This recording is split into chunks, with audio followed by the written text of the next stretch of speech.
Hello Mavic Pro users, and I guess anyone else who's watching this. I want to show you how to get from this image to this image in Lightroom. This was shot with the Mavic Pro, and I just want to go over a few steps on how to edit within Lightroom. And those steps can also apply to Photoshop, and the concepts can apply to any photo editing app like Apple Photos or Affinity Photo or GIMP or Pixelmator. Any of those are going to be able to do most of the things that I'm doing. They might be called different things, or they might not have every single feature, but this is more about the concept of editing those photos. So first of all, let's just take a look at this image, and what you'll notice is that this area still has some detail in it, which was the really bright part of the sky. This area, not so much. It's pretty dark. So what I did here is I purposely underexposed this. I purposely brought the exposure down on my Mavic Pro, and I made it a little bit darker. And the reason is I didn't want to lose the information here. If I exposed for this area, which the auto exposure would probably do on the Mavic Pro, then this area would be totally blown out. It would be overexposed. Now, this part is underexposed now to compensate for that, but there's a little bit more detail in the shadows than there are in the highlights. So this is a photography technique, and photographers use it all the time. The problem is shadows have noise, and they might have, lack of sharpness and detail, but they have more information than the highlights usually do if you blew those. So this is really only going to come into play at sunrise, sunset, etc. When it's really extreme dynamic range, which is a lot of dark and a lot of bright and everything in between.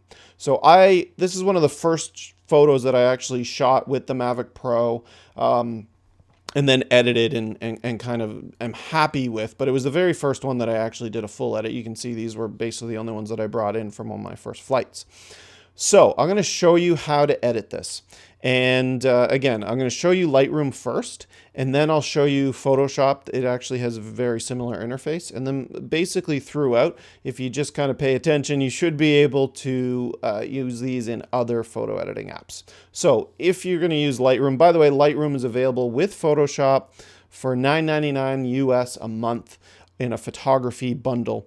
And it's really great. It also comes with a little bit of cloud storage, and you get Lightroom Mobile, which allows you to edit your photos in the Lightroom app on the go on a tablet or a phone. So I'm going to show you Lightroom, and I'm not going to do a Lightroom tutorial in terms of what a library is and how you import and all that. You can find lots of those out there. But the develop module, now that I've chosen the photo I want to edit, I'm going to jump to the develop module or hit the D key on the keyboard. So this is our finished image, and if I hit the backslash, it shows us our original. What I've done is I've made a copy of the original, and I'm going to go through my edit with you. So first of all, this section here is where you're going to do all of your editing, and it's really well organized in a logical way. The first thing we're going to start with is white balance. So again, I'm going to try to explain these terms really quickly, kind of on a surface level, but basically white balance, light is different color depending on its source. So a tungsten light bulb in your lamp is going to be a little bit orangey, and you probably see that in your photos that you take with your phone inside at night. It just has a little bit of an orangey yellowish tinge. Whereas daylight is pretty cool. Fluorescent can be kind of an orangey or maybe a bluish tinge. So essentially we want to compensate for the color of the light and find where white is. The problem is sometimes you don't want light to be pure white. Sometimes it's a really orangey sunset and you want to keep that orange, and you can see by default it says white balance as shot. Now I should note that this is a RAW image. This is the DNG image. You can change your Mavic Pro to shoot in RAW DNG. You can change most decent cameras to do that, and now there are phones, including iPhones and Android phones, that can shoot RAW images, and they have a little bit more data in them, actually quite a bit more. So white balance on a JPEG, you're not going to have very much control. It's pretty kind of overkill. But with a raw image, we can choose, say it was a cloudy day, we can kind of match that. And that's actually pretty close to kind of what it was, but there's not enough orange there. Daylight And you could jump down to really gross fluorescent. That's going to be terrible because it's compensating for the light being blue. So it adds blue and kind of pink to the image.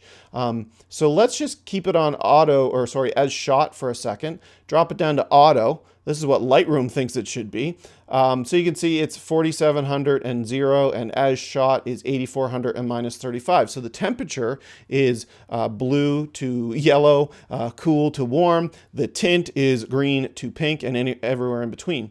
So for this image, I actually ended up doing a custom one, and I brought it down a little bit, and I'm just dragging this slider. And the cool thing is with Lightroom is you can come back and change these, and you can see it live what it's doing. So I think it was around actually 7800, so you can actually type right in there. And then I had +6 for the tint to add some pink back. Now, everything you do in Lightroom you can change later. But the other thing is, other things that you're going to do to it piggyback on what you've already done possibly. So we've adjusted the white balance, but later we might go in and change what color orange actually is. So just keep that in mind as you're adjusting these things, that later other tools might affect those things and you might have to go kind of back off on what you did before. So the next section is exposure. And exposure is pretty heavy-handed. It literally will take your image and make it brighter or darker, and everything is going to increase. Darks and whites are going to get brighter or darker. So if I crank up the exposure, it's not great. I start losing all my detail here. I'm just kind of cranking all this up and making it look gray. And if I bring it down, that's kind of cool. You can see just how much information was saved in those highlights because I exposed for them. There's quite a bit of information. So this is the benefit of exposing for highlights. That's pretty overkill. I mean, you could probably actually bring this part down and that would be kind of a nice look. This could still be, you know, a photo, but I want some detail here. So exposure is really heavy-handed. I don't really adjust it too much usually with my images because I try to get a good exposure in the camera, knowing what I might do for edits. But if you shot with your Mavic Pro and you find things are just a little bit dark because the camera exposed a little bit dark, then you can just bump that exposure up, and vice versa. If it was a little too bright, you can bring it down. But I think there's finer tools to do that. So contrast. When we adjust contrast, we kind of say it gives it a little bit of a pop. And what contrast is doing is it's adjusting the darkest darks and the whitest whites, and then everything in between is being pushed to either side. If you have an image that has a lot of contrast, what you have are deep blacks, bright whites, and not as much in between. So the way the things are exposed, there's going to be black, there's going to be white, but then in between there's these gradations of gray. Now there might be color in your image, but just pretend your image is black and white right now. You're going to see whites, you're going to see grays, you're going to see light grays, dark grays, and then blacks. So when you adjust contrast, it actually starts removing any middle ground and pushing, say, a slightly dark gray will become black. A slightly brighter gray will start to become white. And so you're actually going to start losing detail, but it gives it a pop because it's nice and dark and nice and bright. So you can adjust that to taste on your images, and you can see how extreme that is. So I'm going to back it off. So there we have quite a bit of information, and you can imagine this is gray. And then as we go here, we're really going close to black and white, and you can see in our histogram, which you can look up videos on how to read this, but there's a lot of black and a lot of white. And then as I back off, we start to get more middle gray. So for this image, by the way, I've written down the settings that I used on a little pad just so I can remember what I did to get back. And the cool thing is you can actually save everything you do as a preset and apply it to every one of these images if you wanted to do that. So I'm going to pump it way up to 46. Because remember, I'm going to be able to adjust individual parts of the image too later. So 46 gives us a nice little pop, blows this out a little bit, but don't worry, we're going to fix that. The next section, and you can see it's separated, are highlights, shadows, whites, and blacks. So exposure and contrast kind of work together. You're going to find where you want your exposure and kind of where you want your black and white level to be overall, the ratio. Then we jump into highlights, shadows, whites, and blacks. Those affect just those areas of the image. The highlights are the brightest parts, the shadows are the darkest parts. So let's pull down the highlights, and you can see what's happening. All of the bright bits, we're starting, even these lights here, we're starting to get more information. It's bringing those down, and you can see at our histogram, instead of this really sharp line, it's now smoothing out. So as you look over here, see that line is growing. And as I pull it down, I get more detail. So right away, I've added a bunch of detail to this photo with that one slider, and around -60 is fine. Shadows, pretty self-explanatory. We're going to pump those up. And you can see automatically it's bringing up all of the shadowy bits. Now, again, there's issues because it's a little noisy, and I'll zoom in a little bit and show you, and we're going to try to fix it, but this is one downside of the Mavic Pro. It is a very small sensor. It's about the same size as a lot of cell phone sensors, and you know how bad those are in low light. The Phantom 4 Pro has a 1-inch sensor. This is 1/2.3 inch. So it's really about half the size. So as I'm shooting with the Mavic Pro and learning, this is my first drone, what I've kind of already decided is that once I get good at flying and I know all of these features and I start using this and making money with it, I can totally see myself buying the Phantom 5 Pro to get better image quality, because the Phantom 4 Pro will be able to pull out way better details in the shadows without as much noise and with more detail. Now, I also want to mention right now that there's a smeariness going on over here. It might be hard to tell in the video, but this is not as sharp as this, and not as sharp as this and all this. This Mavic Pro has been sent back. I took it back to the shop. This was in every one of my photos, every one of my videos. So it's gone, and I'm waiting on a replacement. It's been just over I think about 2 weeks right now. So ignore that. This should be sharp, but it's not. Back to shadows. I have cranked those up. We got a little bit of noise, but that's okay. Now, whites and blacks, again, very surface level. That sounds pretty basic. It's going to bring up whites or blacks. So it might affect the highlights, but it's also going to affect brighter grays. And it's going to bring whites and lighter grays closer to white. So it's kind of a contrast. And you could think of whites and blacks as separating contrast into adjusting whites and blacks instead of them both together. So if I crank up the whites, it makes my image appear brighter. And it's kind of compensating for the fact that when we pulled our highlights down, we pulled them down quite a bit and made them kind of dark. So whites are a nice little slider to push your image and give it a little bit more life. And then I'm just going to bring down the blacks just a tiny bit so that I make them a little bit more kind of inky, I guess. So yeah, that's about what I did in the other one. That might be a little bit heavy-handed on the blacks, but here we go.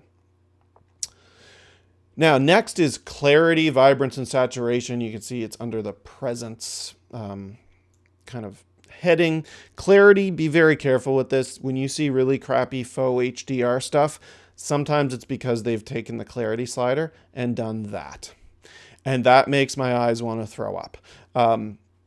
It's disgusting. Be very careful with this. What it's doing is it's adjusting micro contrast around your entire image. So everything starts to just have lots of contrast, and especially around edges. And you can see this grossness haloing that happens. Please be careful with that. I bumped it up to about 20 on this, and even that might be a little bit too much. Now, vibrance and saturation, I pumped up the vibrance a little bit on this, just to kind of make it sing, right? I didn't want to increase saturation. Now, depending on the software, vibrance and saturation might be different things. Vibrance might not exist. I'm going to crank saturation to show you what it does. Again, absolutely disgusting. Takes that orange and makes it gross. Vibrance, on the other hand, it affects different parts of the image. However, it doesn't quite make it as pukey somehow. It's still gross, but look at this orange area. It's actually not as bad as when we crank saturation. So saturation, literally you want lots of red in your photo, you crank that up. Vibrance does a little bit different job, and it affects a little bit of the brightness of the colors as well. So use this sparingly, use it tastefully, but note that there is a difference between those, and you can look that up. There's lots of videos and tutorials on that.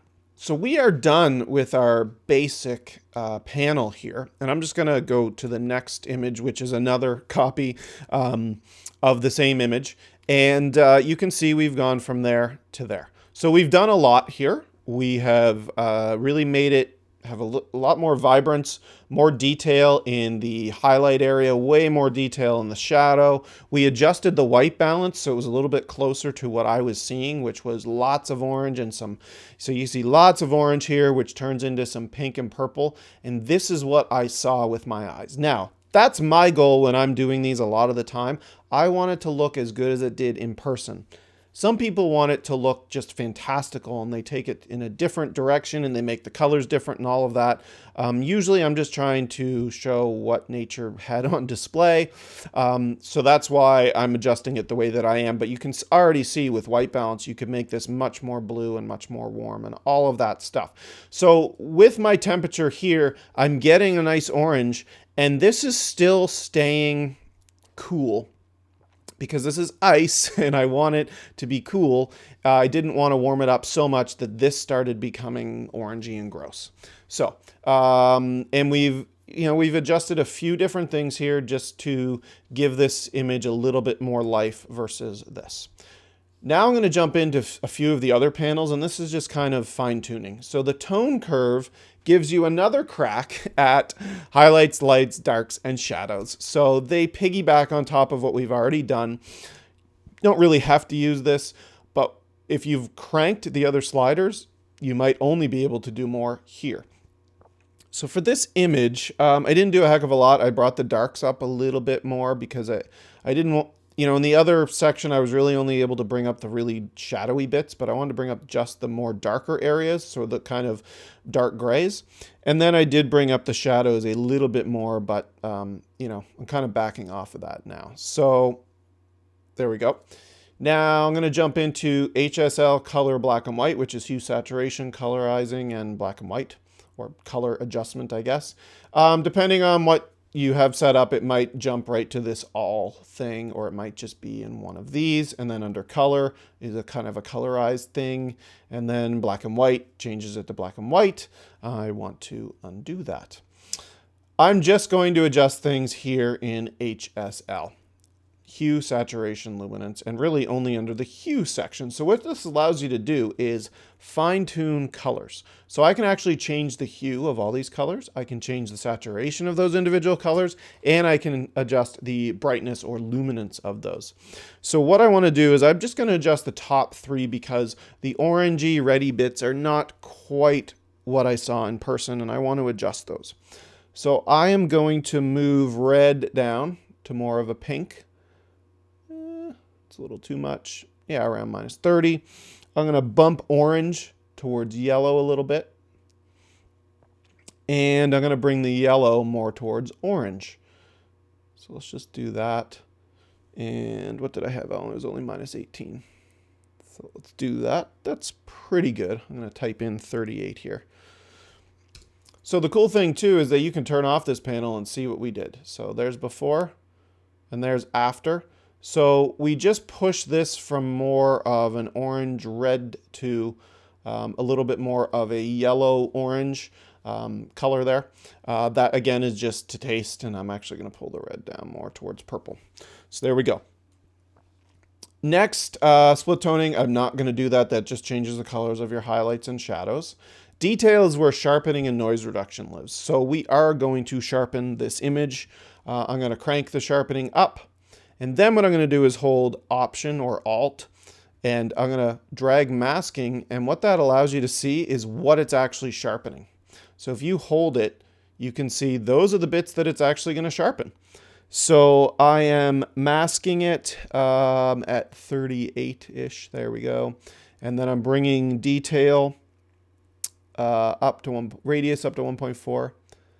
And detail is going to be way up there. There we go. So I'm going to take it from this to this. A little bit more sharp right in there. Now I'm going to change my zoom to 3:1. And I'm going to show you that this is really noisy. Hopefully on the video you can see that there is some red and some blue and green and pink and purple dots here where there shouldn't be. This is what we call noise in the shadows, and you can see it's really bad over here where it's smeary, and it's also not super sharp. I want to fix this a little bit, but when you do noise reduction, it starts blurring the image, so you have to be very, very careful. So the noise reduction that I stuck on here was about 17. I left the detail and the contrast the same, and color was 25, 50, 50. I just left those kind of at their default. So I'm going to turn it off, and I'm going to turn it back on, and hopefully you can see that the noise here becomes less defined from that to that. It is subtle, but if I show from here, it's just enough where it does blur it a little bit, but it kind of works because this is water, and it doesn't do too bad of a job on the houses and stuff because I've compensated a little bit with sharpening. So there's a game there. This isn't a miracle worker, and this is another reason why, you know, the Phantom 4 Pro is really speaking to me for image quality. However, I'm also looking at this image at an extreme zoom, and the reason this whole image is fitting on my screen right now is because this is a 5K monitor. So I have to keep those things in mind, that when these things are viewed on phones and things like that, they look pretty good, and that's where most people are going to be looking at my images. So the only other thing I'm going to do is I'm going to jump down and put a vignette. I will talk about lens corrections. There is not a lens profile for the Mavic Pro yet built into Lightroom. If you enable the corrections, you'll see DJI is here.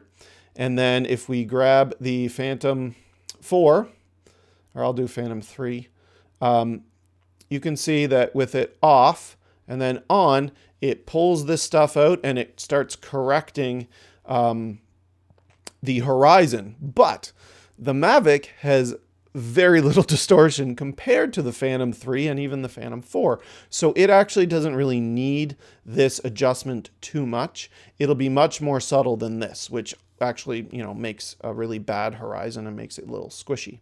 And it stretches things out in the corners, and it gets rid of vignetting. So when one is added for the Mavic Pro, that'll be great. It'll tweak it a little bit, but for now, we don't really need it. Under transform, if you needed to straighten your image, or if you have some verticals that are kind of going in a different direction, you're shooting a building, you can fix those, play around with that. Under effects, this is where I'm going to add a little bit of vignetting, which will just kind of darken the corners. I'll show you an extreme version that's disgusting, but it gives you a sense of what's actually happening. I'm just going to back off and add a very, very subtle one, just so the corners are a little bit darker. So I'm going to go from that to that. That's kind of my final image, -5 only there. And you can add film grain if you want your photo to look like it's shot on film. I'm trying to get rid of noise. All right. So that's it for Lightroom. We went from this to this, and I'm still tweaking this image. You know, this one, I've got a little bit more adjustments in the sky, a little bit darker. But I think that this camera is pretty darn good for the price and for what you can do with the Mavic Pro. It's awesome, and I'm really excited to shoot with it, especially that it can shoot RAW. So I really think going from this to this is pretty extreme, and hopefully this will help you do your editing. I'm actually just going to open up this image in Photoshop, and I'll show you that though this is opened as a DNG, we can actually go under Filter, Camera Raw Filter. Now, when you try to open your files just with Lightroom just with Photoshop, without going into Lightroom first, it may pop this up anyway, because this is the default dialog when you open a RAW file. So you can see if you have to, go under Filter, Camera Raw Filter. Here we are. And this should look pretty similar to what we just did in Lightroom. Here's all of our different panels. They're just laid out a little bit differently.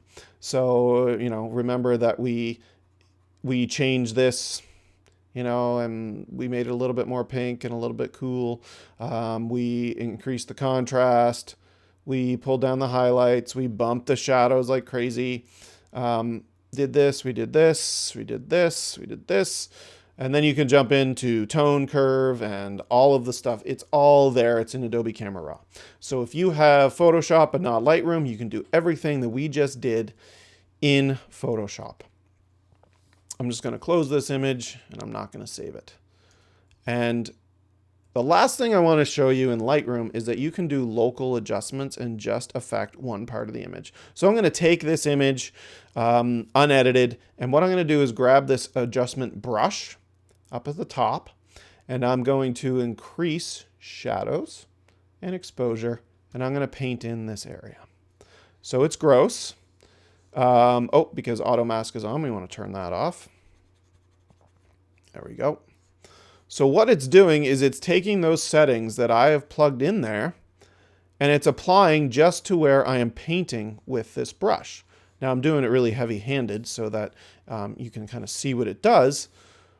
But you can see if you just want to brighten one part of the image, it works pretty well. So I'm going to bring that down. I'm going to crank the contrast a little bit, maybe whites, bring down the blacks. So that's giving us some nice detail. I'm just going to hit enter to accept it. And I'm going to go back. I'm going to hit this K button.